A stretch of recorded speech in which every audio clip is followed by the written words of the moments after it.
Pada video pembelajaran kali ini, Ibu mau menjelaskan mengenai rangkaian listrik kembali dan juga pembangkit tenaga listrik. Oke ya.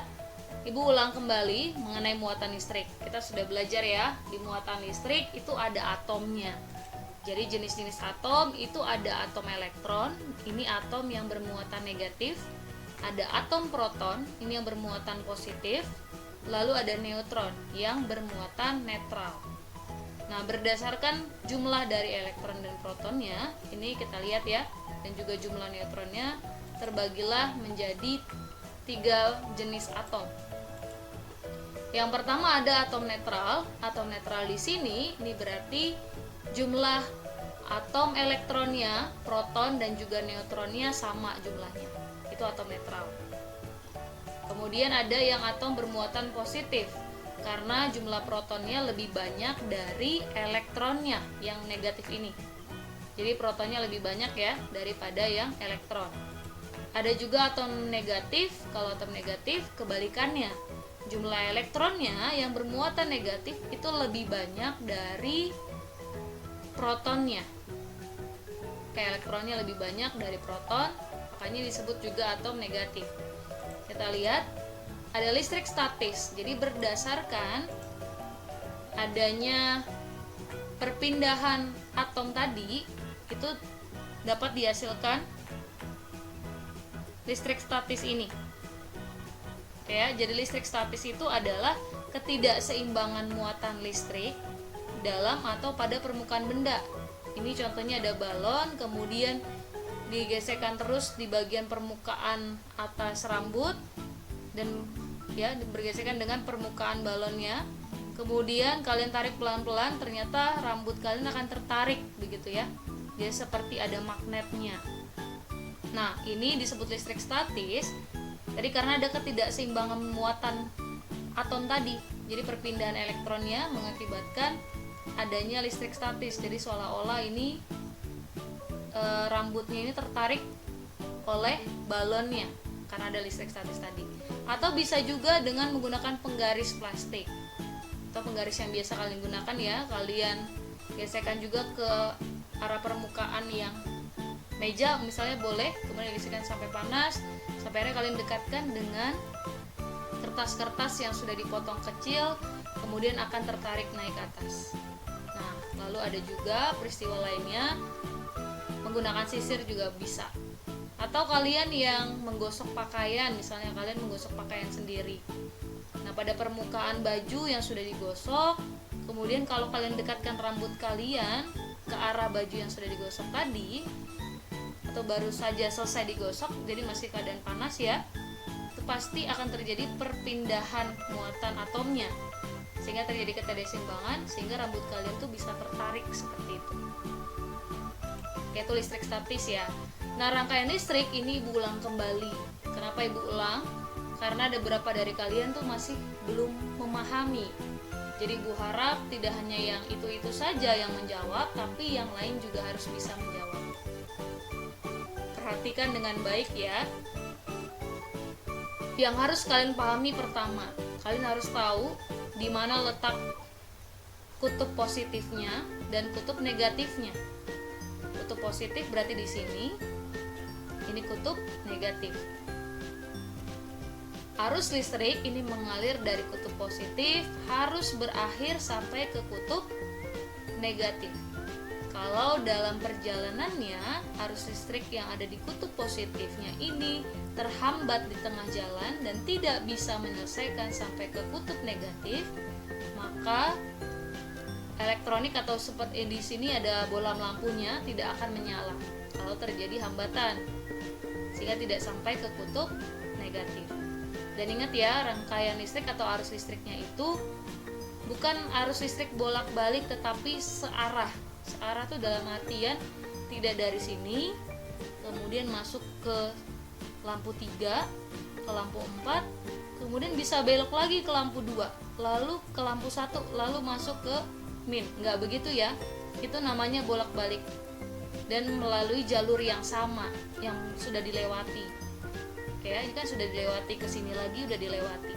Oke, jadi kalau di rangkaian listrik arusnya itu harus searah. Misalnya dari sini, kayak ini akan berjalan ke sini, kemudian ke saklar 1, lewatin lampu 1, lalu sampai ke min. Jadinya lampu 1 menyala. Atau ada juga karena ini bercabang, jadi arus dari kutub yang positif ini akan mengalir, ada yang berbagi ke saklar 1, ada yang berbagi ke saklar 2, dan juga terus berbagi ke saklar 3.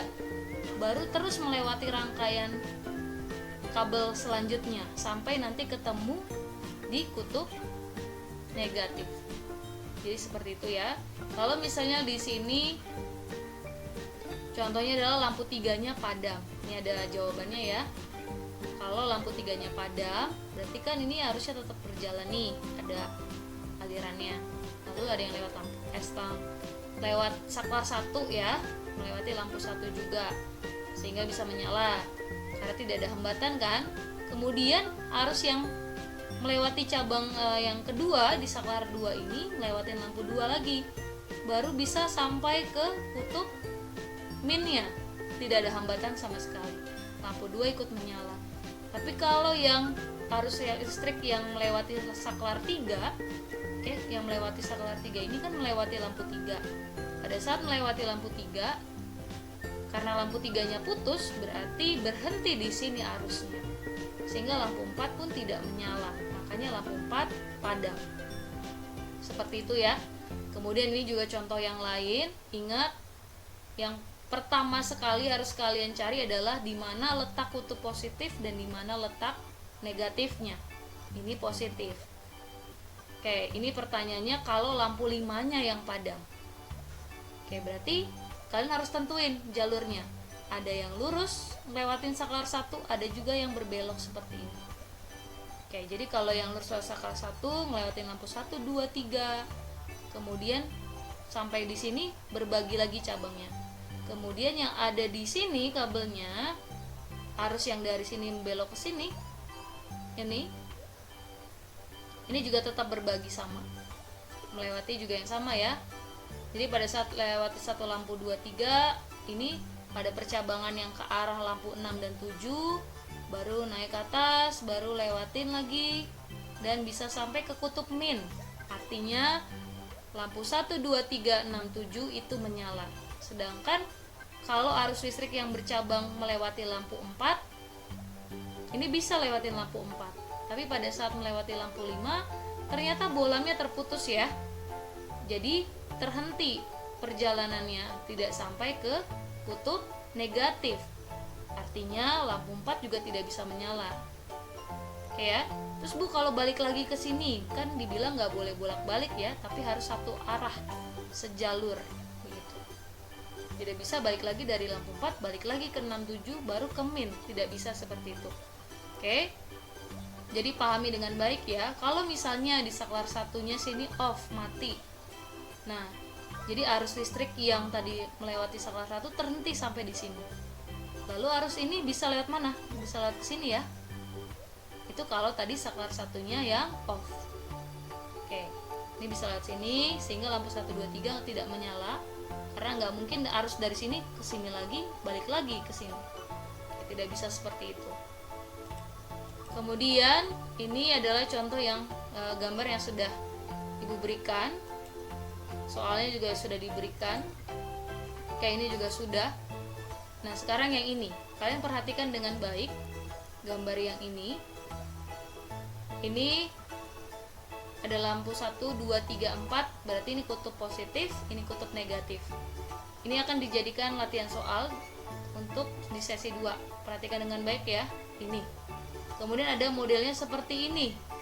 Kalau diganti, yang lebih pendek ini, garisnya, itu adalah kutub plus. Yang lebih panjang itu adalah kutub min. Paham ya? Ini hanya berkaitan sama bentuk saja, jenis bentuk. Nah, ini udah pernah dibahas. Ini juga sama, nih bentuknya perhatikan. Ini rangkaian campuran, ada yang seri dan ada yang paralel. Oke. Kemudian PLTA. Jadi PLTA ini pembangkit listrik tenaga air. Jadi pembangkit listrik ini bisa menggunakan tenaga apapun, yaitu pastinya itu adalah menggunakan tenaga yang atau sumber energi yang bisa diperbaharui. Air, angin, kemudian tenaga matahari, panas bumi itu juga bisa dimanfaatkan ya. Nah, kalau yang PLT di sini pembangkit listrik tenaga air. Jadi kalian bisa perhatikan di sini. Jadi biasanya di PLTA ini ada yang disengaja dibuat bendungan air. Jadi kayak penampung air besar sehingga bisa menampung jumlah kapasitas air yang banyak juga. Oke, seperti itu. Atau memang dekat dengan air terjun. Atau dekat dengan irigasi pengairan. Kayak di suatu desa atau di suatu kota misalnya. Nah, itu biasanya dimanfaatkan untuk PLTA. Jadi dibuatlah, ini ada kincir airnya, kemudian ada dinamo, oke, kemudian ada generatornya. Jadi ada generator, ada turbin juga. Ini kalau ini ukuran yang kecil ya. Ada lagi yang skala besar, itu menggunakan turbin. Jadi dinamonya diganti turbin, lalu ada generator lagi, sehingga menghasilkan tenaga listrik lalu diedarkan ke rumah-rumah. Nah, ini kalian bisa perhatikan. Ada transmisinya nih, transformernya. Nah, ini generator, lalu ini ada turbin. Bisa dilihat ya, ini adalah suatu bendungan yang sengaja dibuat sehingga ada aliran airnya. Jadi dari aliran air, ini kalian perhatikan. Aliran airnya ini, dari aliran air, tenaga energi kinetik atau energi geraknya ini akan sengaja dilewatkan melewati turbin sehingga baling-baling turbinnya itu akan berputar, kemudian dihasilkanlah energi potensialnya. Jadi dari energi kinetik kemudian dihasilkan energi potensial. Nah, jadi gaya jatuhnya air itu mendorong baling-baling sehingga turbinnya tuh bisa berputar. Oke, jadi turbin air itu kebanyakan seperti kincir angin ya, kincir angin biasa kayak baling-baling biasa.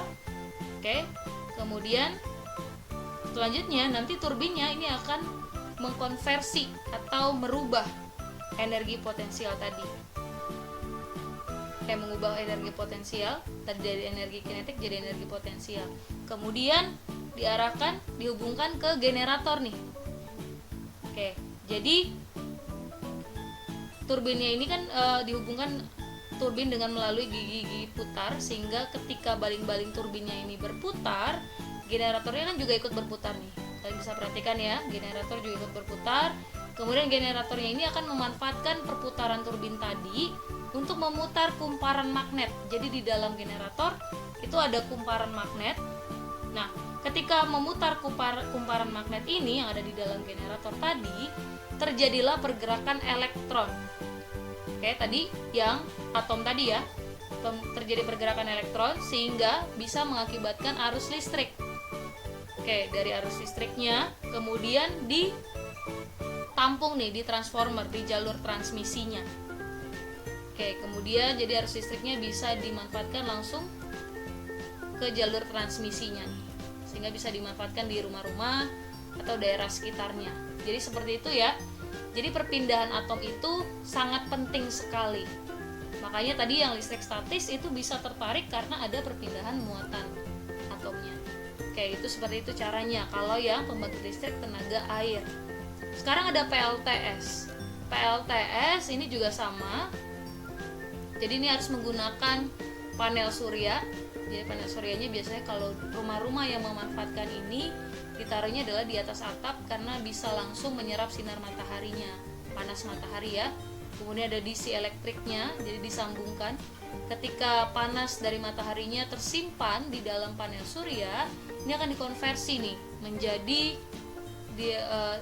listrik ya, menjadi muatan listrik di DC elektriknya. Kemudian kalian bisa perhatikan. Nah, kemudian panel suryanya bisa terhubung oleh tiang listrik ini juga sehingga bisa dapat dimanfaatkan.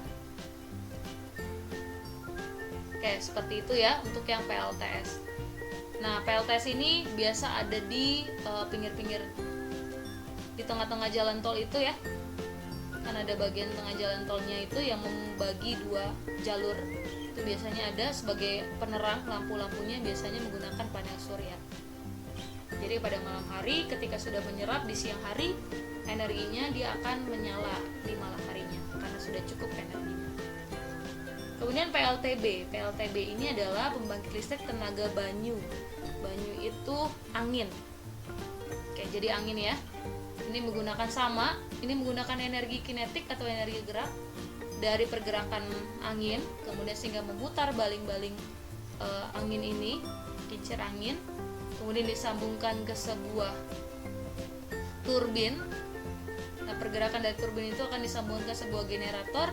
Generator yang bergerak tadi itu akan mengkonversi lagi kemudian menjadi muatan listrik. Tadi karena ada karena ada muatan elektron yang berubah.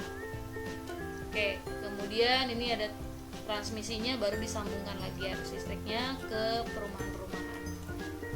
PLTN. Kalau PLTN ini pembangkit listrik tenaga nuklir. Kalau tenaga nuklir ini menggunakan zat-zat kimia. Jadi pergerakan dari zat-zat kimia, reaksi kimianya yang ditampung nih di sini di reaktor vesselnya. Nah, ini dikontrol sedemikian rupa. Jadi kalau misalnya terjadi kesalahan, akan terjadi ledakan yang sangat besar karena nuklir ya. Ini juga tapi bisa juga dimanfaatkan untuk menghasilkan energi listrik dalam skala yang besar. Oke, tapi bahayanya juga sangat besar ya dampaknya. Kita lihat lagi PLTPB. Ini pembangkit listrik tenaga panas bumi. Ini menghasilkan panas bumi juga. Jadi menghasilkan sumber daya alam yang bisa diperbaharui. PLTGL. Ini adalah pembangkit listrik tenaga gelombang air laut ya. Cara kerjanya sama seperti yang PLTA tadi. Jadi kalau PLTA kan mengikuti aliran air ya. Jadi memanfaatkan pergerakan airnya sehingga bisa memutar turbin dan generatornya tadi. Kalau di PLTGL ini tidak perlu mengikuti pergerakan aliran air, hanya ada gelombang air lautnya saja, itu sudah menghasilkan dan bisa menggerakkan turbin dan juga generator. Kayak ini PLTGL. Kemudian tenaga diesel. Pembangkit listrik tenaga diesel. Cara kerjanya sama ya. Oke. Jadi ini adalah pembangkit listrik yang menggunakan sumber daya alam yang bisa diperbaharui.